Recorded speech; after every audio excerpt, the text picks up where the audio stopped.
பிஸ்மில்லாஹிர் ரஹ்மானிர் ரஹீம். சூரத்துல் இஹ்லாஸ். குல் ஹுவல்லாஹு அஹத். நான் அல்லாஹ் வல்லினமாக ஓதணும்னு சொல்லுவாங்க, அல்லாஹுடைய லாமுன்னு சொல்லுவாங்க இல்லையா? அல்லாஹுடைய லாம்னா என்ன? இந்த டபிள்யூ மாதிரி வந்திருக்கிறதான் அல்லாஹுடைய லாமு.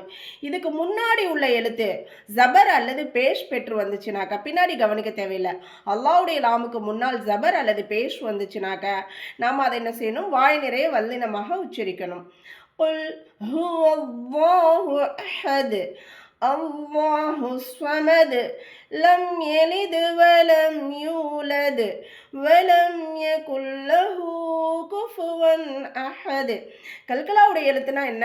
இந்த 5 எழுத்துக்கள் காஃப், தா, பா, ஜீம், தால். இந்த 5 எழுத்துக்களும் சுக்குன் பெற்ற நிலையில் வரும்போதோ இல்லை இந்த மாதிரி நிறுத்தும் போது நாமளே தற்காலிகமாக சுக்குன் வைக்கும் போதோ என்ன செய்யணும்? கல்கலா செஞ்சு ஓதணும். இங்கே பாருங்கள், தோ பேஸ் இருக்கா, இங்கே நாம சுக்குன் வச்சு நிறுத்துவோம். அஹது கல்கலா